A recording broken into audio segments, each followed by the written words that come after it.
Le chef de l'État guinéen, Alpha Condé, briguera-t-il ou non un troisième mandat? Un an avant l'échéance, il laisse planer le doute sur ses intentions.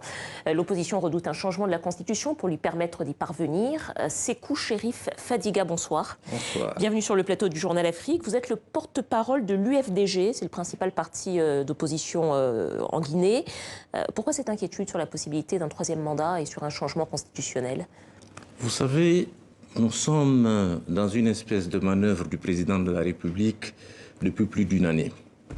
Et vous savez, notre Constitution, les dispositions ont combiné des articles 27 et 154 de notre Constitution garantissent l'alternance démocratique dans notre pays. C'est pour contourner donc ces dispositions que le président de la République s'est engagé avec ses acolytes à nous entraîner sur un terrain glissant qui est aujourd'hui... Pardonnez-moi, pour l'instant, il n'a pas encore dit formellement qu'il se représentera et qu'il briguera un troisième mandat. Écoutez, madame, c'est simple.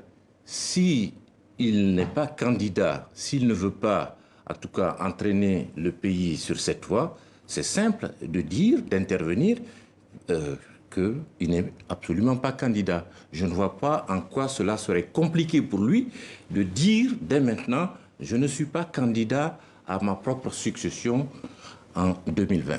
Vous redoutez que les exemples qu'on a connus dans d'autres pays sur le continent se répètent également demain J'ai en suivi Guinée? votre journal tout à l'heure sur, je crois, Madagascar.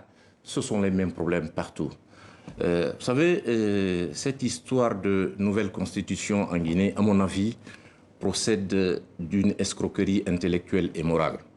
Véritablement, ce n'est pas opportun aujourd'hui pour les Guinéens d'aller dans ce sens. Nous avons d'autres priorités, notamment le mandat de l'Assemblée nationale qui a expiré depuis plusieurs mois. Si le président était vraiment sérieux dans ce qu'il fait, je crois qu'il aurait dû nous organiser déjà ces élections.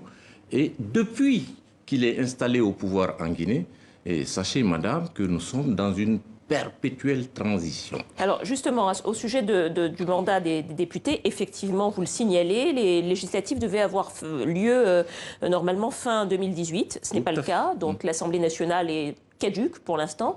Pourtant, les députés de l'opposition continuent à siéger. Et finalement, en Guinée, beaucoup disent, mais finalement, en acceptant de continuer à siéger, vous légitimez le glissement qui est en train de se faire en Guinée. Ce n'est pas exact du tout. Vous savez, les gens qui soutiennent ces arguments-là gèrent la parole. Nous sommes dans l'action. Nous sommes le parti d'opposition le plus important dans notre pays. Si véritablement les élections se faisaient maintenant, nous sommes sûrs d'augmenter le nombre de députés que nous avons aujourd'hui à l'Assemblée nationale. Mais vous allez continuer à siéger jusqu'à ce qu'il y ait des élections? Non, simplement nous voulons empêcher le camp présidentiel de nous faire des coups tordus à l'Assemblée nationale. C'est pour cette raison que nous sommes présents à l'Assemblée nationale, parce que pour engager une procédure quelconque dans ce sens-là, il faut nécessairement une majorité qualifiée. La mouvance présidentielle ne l'a pas. Alors, j'ai une question. Je voudrais qu'on parle maintenant un petit peu de l'opposition guinéenne. Oui. Je voudrais qu'on regarde 3 photos de gauche à droite. Nous allons voir les visages d'Aboubacar Silla, ex-porte-parole de l'opposition, à présent ministre des Transports. Mouktar Diallo, c'était un proche de Cellou Dalein Diallo, désormais ministre de la Jeunesse. Oui. Et Papa Koli Kourouma, ministre d'État de l'Hydraulique et de l'Assainissement. C'était des proches de l'opposition. Ils sont passés aujourd'hui dans le camp présidentiel. Pourquoi est-ce que l'opposition et M. Dalein Diallo, qui est le chef de file de l'opposition, n'arrivent pas à retenir ses troupes? Dans la gouvernance de M. Alpha Condé en Guinée, il a des armes essentielles. Il a les caisses de l'État, il a les décrets pour lui, et enfin, il a les moyens de la répression.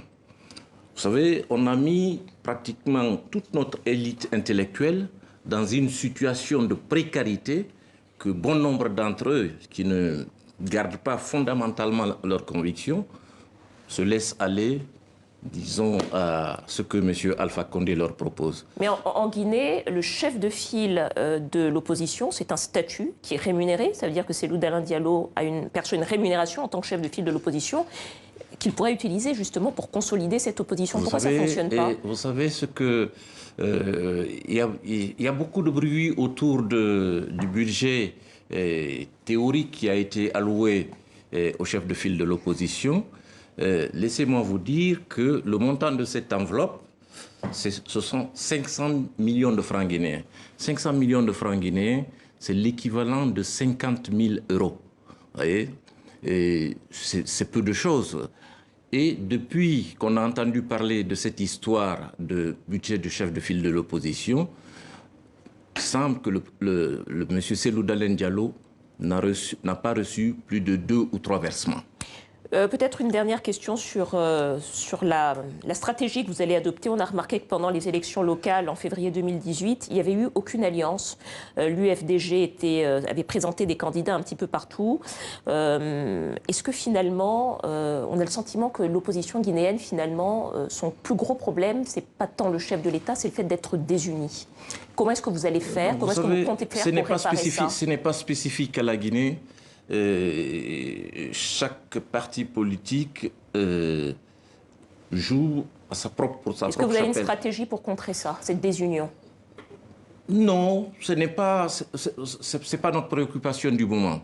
Vous savez, les gens peuvent faire agir comme ils veulent, mais le moment venu, nous trouverons un terrain d'entente pour aller ensemble.